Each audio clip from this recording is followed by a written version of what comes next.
ചികിത്സയ്ക്കായി പോർട്സ്കിലെ ഞങ്ങളുടെ ഭവനത്തിലേക്ക് എന്നെ അയച്ചു. അവിടെ ചാപ്പൽ പൂക്കളാൽ അലങ്കരിക്കാൻ എനിക്ക് അനുവാദം ലഭിച്ചു. അത് ബ്യാലയിലായിരുന്നു. സിസ്റ്റർ തെക്ലായ്ക്ക് ഇത് ചെയ്യാൻ എപ്പോഴും സമയം ലഭിച്ചിരുന്നില്ല. അതിനാൽ ഞാൻ തന്നെ ചാപ്പൽ അലങ്കരിച്ചിരുന്നു.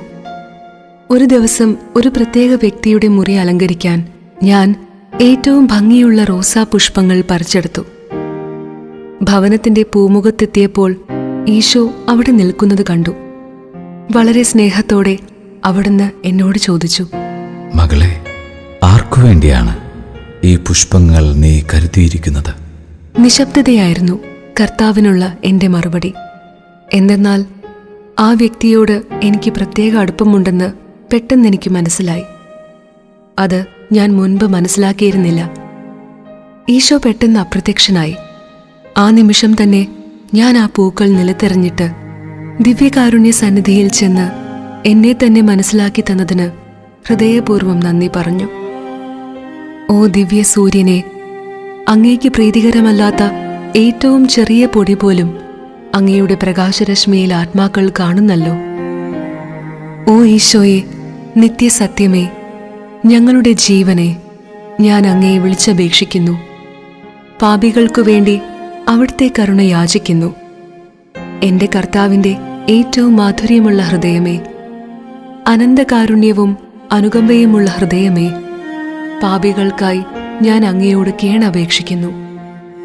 ഓ ഏറ്റവും പരിശുദ്ധമായ തിരുഹൃദയമേ, സർവ്വലോകത്തിന്റെ മേലും അഗ്രാഹ്യമായ കൃപയുടെ കിരണങ്ങൾ പ്രവഹിപ്പിക്കുന്ന കരുണയുടെ ഉറവിടമേ, പാപികളുടെ മേൽ അങ്ങയുടെ വെളിച്ചം വീശണമേ. ഓ ഈശോയെ, അങ്ങയുടെ ദാരുണമായ പീഡാസഹനത്തെ ഓർത്ത് അവിടുത്തെ തിരുരക്തത്താൽ വീണ്ടെടുത്ത ആത്മാക്കൾ നശിക്കാൻ അനുവദിക്കരുതേ. ഓ ഈശോയെ, അങ്ങയുടെ രക്തത്തിന്റെ അമൂല്യതയെ ഓർത്ത് ഞാൻ സന്തോഷിക്കുന്നു. എന്തെന്നാൽ എല്ലാ പാപികളുടെയും രക്ഷയ്ക്ക് അങ്ങയുടെ ഒരു തുള്ളി രക്തം മാത്രം മതിയായിരുന്നു. പാപം ക്രൂരതയുടെയും നന്ദിഹീനതയുടെയും ഒരു പാതാളം തന്നെയാണെങ്കിലും ഞങ്ങൾക്കു വേണ്ടി കൊടുക്കപ്പെട്ട വില അതുല്യമാണല്ലോ.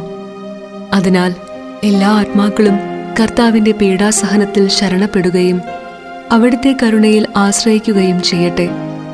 ദൈവം ആർക്കും തന്റെ കരുണ നിഷേധിക്കുകയില്ല.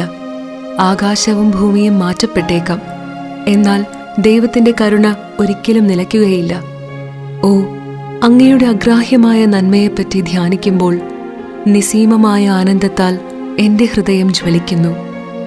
ഓ ഈശോയെ, എല്ലാ പാപികളെയും അവിടുത്തെ തൃപ്പാദത്തിങ്കൽ കൊണ്ടുവരാൻ ഞാൻ ആഗ്രഹിക്കുന്നു. അവിടെ അവർ അങ്ങയുടെ കരുണയെ നിത്യവും പുകഴ്ത്തട്ടെ. ഓ എന്റെ ഈശോയെ, അന്ധകാരം എന്നെ ചൂഴ്ന്നു നിൽക്കുന്നുവെങ്കിലും കാർമുകിലുകൾ ചക്രവാളത്തെ മറയ്ക്കുന്നുണ്ടെങ്കിലും സൂര്യൻ ഒരിക്കലും അണഞ്ഞു പോകുന്നില്ലെന്ന് ഞാൻ അറിയുന്നു. ഓ നാഥ, എനിക്ക് അങ്ങയെ മനസ്സിലാക്കാൻ സാധിക്കുന്നില്ലെങ്കിലും അങ്ങയുടെ വഴികൾ എനിക്ക് അജ്ഞാതമാണെങ്കിലും ഞാൻ അങ്ങയുടെ കരുണയിൽ ശരണപ്പെടുന്നു. കർത്താവെ, ഞാൻ ഇപ്രകാരമുള്ള അന്ധകാരത്തിൽ വസിക്കണമെന്നതാണ് അവിടുത്തെ തിരുമനസ്സെങ്കിൽ അവിടുത്തെ തിരുവിഷ്ടം നിറവേറട്ടെ. അങ്ങ് ആരാധ്യനാണ്. ഈശോയെ, ഞാനൊരു കാര്യം മാത്രം ചോദിക്കുന്നു. അങ്ങയെ ഒരു തരത്തിലും വേദനിപ്പിക്കാൻ എന്നെ അനുവദിക്കരുതേ. ഓ എന്റെ ഈശോയെ, എന്റെ ഹൃദയത്തിന്റെ ആഗ്രഹങ്ങളും പീഡകളും അങ്ങ് മാത്രം അറിയുന്നു. അല്പമാണെങ്കിൽ പോലും അങ്ങേക്ക് വേണ്ടി സഹിക്കുന്നത് എനിക്ക് ആനന്ദപ്രദമാണ്. എന്റെ ശക്തിക്കതീതമായി എനിക്ക് സഹനങ്ങൾ അനുഭവപ്പെടുമ്പോൾ ഞാൻ ദിവ്യകാരുണ്യനാഥനിൽ അഭയം പ്രാപിച്ച് തികഞ്ഞ നിശബ്ദതയിൽ അവിടുത്തോട് സംസാരിക്കും.